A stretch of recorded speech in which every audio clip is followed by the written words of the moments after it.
Hello friends, welcome to my classes. I hope you all are doing great. मैं रश्मि श्रीवास्तव। जैसा कि हम सभी साइंस पढ़ रहे हैं, साइंस में भी हम बायोलॉजी पर बात कर रहे हैं। ठीक है।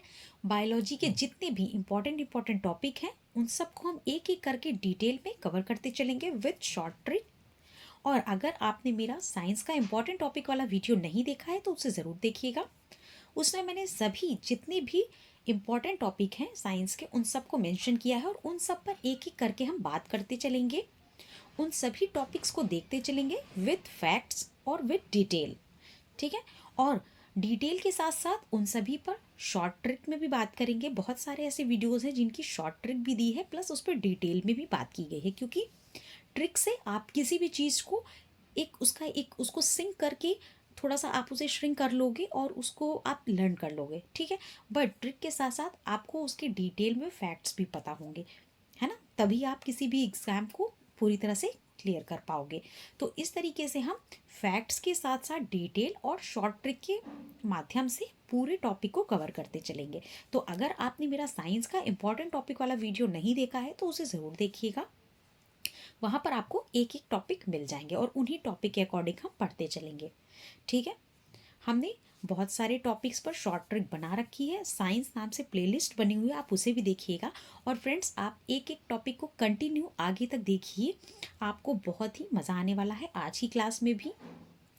बात करते हैं अदर सब्जेक्ट्स की, तो अदर सब्जेक्ट्स की भी यानी मॉडर्न हिस्ट्री की भी आपकी इंपॉर्टेंट टॉपिक वाला वीडियो बना हुआ है और उसके अकॉर्डिंग सारे वीडियोस बने हुए हैं। ठीक है। तो आप वो भी प्लेलिस्ट में जाकर देखिएगा, आपको सारे वीडियोस वहीं पर मिल जाएंगे। बात करते हैं, अगर आप समीक्षा अधिकारी की तैयारी कर रहे हो और समीक्षा अधिकारी का 2025 का री एग्ज़ाम देना चाहते हैं तो ये आपके लिए बहुत ही बेस्ट प्लेटफॉर्म है। यहाँ पर हम समीक्षा अधिकारी से रिलेटेड जो भी इम्पॉर्टेंट करंट अफेयर्स या फिर आपके सब्जेक्ट हैं या फिर हिंदी पर, हम हर एक सब्जेक्ट पर बात करेंगे और हर एक सब्जेक्ट को डिटेल में और शॉर्ट ट्रिक के माध्यम से समझते चलेंगे। ठीक है। तो विदाउट वेस्टिंग टाइम आज हम स्टार्ट करेंगे हमारा टॉपिक, जो कि है आरबीसी। ठीक। आरबीसी पर बात करने से पहले हम कुछ बात कर लेते हैं। इससे पहले हमने ब्लड पढ़ा था। ठीक है। ब्लड से संबंधित जितने भी इंपॉर्टेंट फैक्ट्स आपके एग्जाम में पूछे जाने वाले हैं उन सबको हमने कवर किया था। चलिए एक बार देख लेते हैं। ब्लड पर हमने बात की थी कि ब्लड किस प्रकार का एलिमेंट है ना, ब्लड क्या है, उसका अध्ययन मतलब उसके अध्ययन को क्या कहते हैं, या फिर ब्लड के फंक्शंस क्या होते हैं, उसका निर्माण कैसे होता है। हमने थोड़ी सी ब्लड सर्कुलेशन पर भी बात की थी। अगर आपने वो वीडियो नहीं देखा है तो उसे ज़रूर देखिएगा। उसके बाद नेक्स्ट हमने बात की थी ब्लड, यानी कि ब्लड के अंदर के भाग, ब्लड में क्या पाया जाता है। ठीक है। तो जैसा कि एक बार आपको रिकॉल करवा देती हूँ कि ब्लड के अंदर हमने उसे दो भागों में बांटा था, जिसमें कि एक तरफ हमने पढ़ा था, एक तरफ होता है प्लाज्मा जो कि 60% भाग होता है और एक तरफ आपके रुधिराणु यानी कि कार्पल्स पाए जाते हैं जी, जिसका 40% भाग होता है। तो उसी में हम कार्पल्स यानी रुधिराणु को स्टार्ट करने वाले हैं। तो रुधिराणु के जो तीन भाग होते हैं यानी कार्पल्स के अंदर भी आपका आता है आरबीसी, डब्ल्यूबीसी और प्लेटलेट। ठीक है। तो हम एक एक करके सभी को समझते चलेंगे। तो आज हम बात करेंगे आरबीसी के बारे में। आरबीसी मतलब आपको स्क्रीन पर दिख रहा होगा। आरबीसी का मतलब होता है रेड ब्लड सेल्स यानी कि लाल रक्त कणिकाएं। ठीक। आरबीसी को हिंदी में लाल रक्त कणिकाएं बोलते हैं। अब देखिए यहाँ पर आपको कुछ फैक्ट्स दिख रहे होंगे, चलिए उन पर बात कर लेते हैं। जैसे कि सबसे पहले तो ये देखिए, यहाँ पर आपको जूम करके दिखा देती हूँ। ये जो आरबीसी है, ठीक है, इसे क्या बोलते हैं, हमने लास्ट वीडियो में बात की थी। इसका जो नाम है वो है इरिथ्रोसाइट्स। ठीक है। तो कहीं कभी आपके पास इरिथ्रोसाइट्स आ जाए तो आपको डरना नहीं है। इरिथ्रोसाइट मतलब आरबीसी। आरबीसी, ठीक है, इसे हमने लर्न करने की ट्रिक भी बताई थी, इसे भी आपको याद रखना है। आरबीसी की संख्या होती है 50 लाख, यानी कि आपका जो रक्त में रुधिराणुओं में सबसे ज़्यादा संख्या मैंने किसकी बताई थी, आरबीसी की बताई थी। उसके बाद इनका जो जन्म काल होता है यानी 120 दिन तक, ठीक है, ये रहती हैं 120 दिन। तो ये तीनों फैक्ट आपके एग्जाम के लिए बहुत ही इंपॉर्टेंट है। चलिए बात कर लेते हैं हम नेक्स्ट आपके फैक्ट पर। आकार की बात कर लेते हैं। तो आकार होता है इसका गोल, ठीक है ना। कभी आपसे फैक्ट्स में पूछा जाए तो इसका आकार कैसा होता है, गोल होता है। यहाँ पर बात की गई है अगर ऊंचाई पर जाते हैं तो आरबीसी का आकार क्या होता है। अगर मान लो ऑप्शन में आपके दे दिया जाए कि आरबीसी का आकार घट जाता है, बढ़ जाता है, वैसा ही रहता है, तो आपको याद रखना है कि ऊंचाई पर जाने पर आरबीसी का जो आकार है वो बढ़ जाता है, ठीक है। ऊंचाई पर जाने पर जो आरबीसी का आकार है वो बढ़ जाता है। फिर नेक्स्ट फैक्ट है हमारा, इसमें लाइसोसोम नहीं पाया जाता है। अब लाइसोसोम क्या होता है, चलिए हम उसे भी देख लेते हैं, एक नज़र उस पर भी बात कर लेते हैं। बहुत ही थोड़े थोड़े शब्दों में सब पर बात करेंगे, ठीक है। और लाइसोसोम के बारे में हम डिटेल में बात करेंगे, बट यहाँ पे आपको समझना है। देखिए, लाइसोसोम का काम क्या होता है हमारे शरीर में। जो कोशिका होती है, ठीक, कोशिका में कोई भी अंग अगर काम नहीं कर रहा, आप बहुत ही इजी लैंग्वेज में इसको समझिए, अगर कोशिका में कोई भी अंग काम नहीं कर रहा है तो लाइसोसोम का काम क्या होता है, उसे खा पी कर खत्म कर देना, यानी कि उसे पचाकर खत्म कर देना, ठीक है। तो इस तरीके से आपको समझना है कि आरबीसी में लाइसोसोम का काम क्या होता है और आरबीसी में लाइसोसोम नहीं पाया जाता है, ठीक है। और आरबीसी में केंद्रक भी नहीं पाया जाता है, ठीक, आरबीसी में केंद्रक भी नहीं पाया जाता है। तो ये भी आपको याद रखना है कि आरबीसी में लाइसोसोम और केंद्रक दोनों नहीं पाए जाते हैं, ठीक है।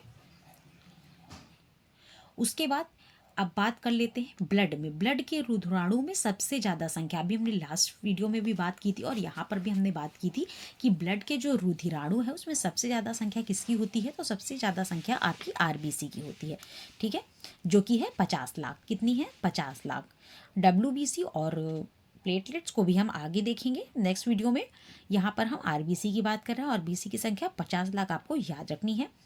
95% से भी ज़्यादा पाया जाता है, ठीक, तो ये आपको याद रखना है।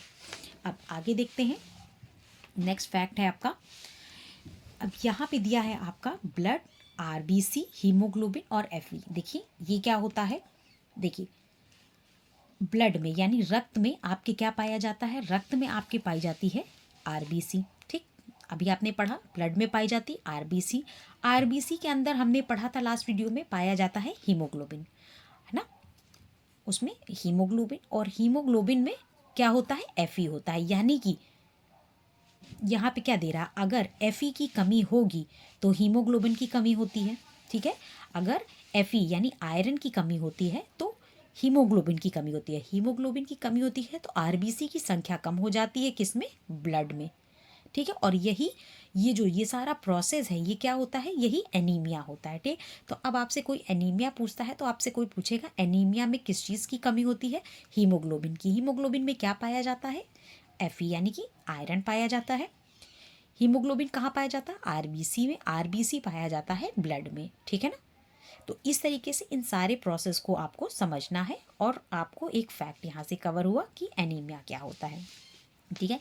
अब आरबीसी से डीएनए की जांच नहीं हो सकती है। क्यों नहीं हो सकती है, आरबीसी से डीएनए की जांच नहीं हो सकती क्योंकि इसमें केंद्रक नहीं पाया जाता है। अब केंद्रक पर बात कर लेते हैं, जैसे कि अब हम सब पे डिटेल में बात करेंगे, बट क्योंकि यहाँ पर फैक्ट्स आए हैं तो उन्हें समझना भी ज़रूरी है, ठीक है। यहाँ पर देखिए, यहाँ पर दिया है आरबीसी और प्लेटलेट्स दोनों में क्या है, दोनों में डीएनए की जांच नहीं हो सकती क्योंकि दोनों में केंद्रक नहीं पाया जाता है, ठीक।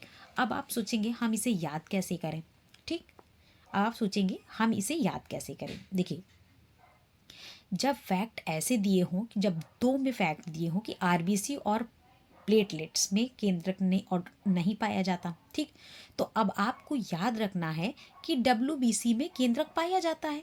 आप जिसे जो नहीं, अगर पाए जाने वाली की संख्या नहीं वाली ज़्यादा है तो आपको इस तरह से याद रखना है कि डब्ल्यूबीसी में केंद्रक पाया जाता है, बात खत्म। तो आपको ऑलरेडी पता होगा कि आरबीसी और प्लेटलेट्स में केंद्रक नहीं पाया जा रहा है, ठीक। केंद्रक की बात कर लेते हैं, तो केंद्रक की खोज किसने की है, रॉबर्ट ब्राउन ने की है। और केंद्रक में क्या होता है, केंद्रक में पाए जाते हैं क्रोमोसोम। केंद्रक में क्या पाए जाते हैं, क्रोमोसोम पाए जाते हैं, ठीक है। इसीलिए केंद्रक में यहाँ पे क्या बात हो रही है कि आरबीसी और प्लेटलेट्स में आपके केंद्रक नहीं पाए जाते, इसीलिए आपके डीएनए की जांच नहीं हो सकती है। अब आपको समझ में आया होगा ये फैक्ट। उसके बाद बात हो रही, अगर आरबीसी की कमी होती है तो बॉडी में सुस्ती बनी रहती है, यानी कि जो आपकी आरबीसी है उसकी एक प्रॉपर जो संख्या यहाँ पर दे रखी है, ठीक है, उसके आसपास आपकी बॉडी में संख्या उतनी पर्याप्त मात्रा में होनी चाहिए, नहीं तो आपकी बॉडी ठीक से वर्क नहीं करती है। और जब आपकी बॉडी लेज़ी होगी, सुस्ती बनी रहेगी उसमें, तो आप सही से काम नहीं कर पाएंगे। और वो क्यों होता है? तो वो होता है आपकी हीमोग्लोबिन की कमी की वजह से। तो अब आपको हीमोग्लोबिन और ब्लड, आरबीसी, इन सब का प्रोसेस अच्छे से समझ में आया होगा। और आई होप आपको ये आरबीसी वाला टॉपिक क्लियर हुआ होगा। इससे रिलेटेड जितने भी फैक्ट थे, जो भी आपके एग्जाम में पूछने वाले फैक्ट थे, वो सभी हमने यहाँ पर कवर किए हैं, ठीक है। तो आगे हम नेक्स्ट वीडियो में डब्ल्यूबीसी और प्लेटलेट्स के बारे में बात करेंगे। और अगर आपको कोई भी किसी भी पॉइंट में, किसी भी फैक्ट में कोई भी दिक्कत आती है, तो आप कमेंट्स में पूछ सकते हैं कि आपको कौन सा फैक्ट नहीं समझ में आया या कहाँ पर आपको प्रॉब्लम हो रही है, ठीक है। मिलते हैं नेक्स्ट वीडियो में, तब तक के लिए टेक केयर।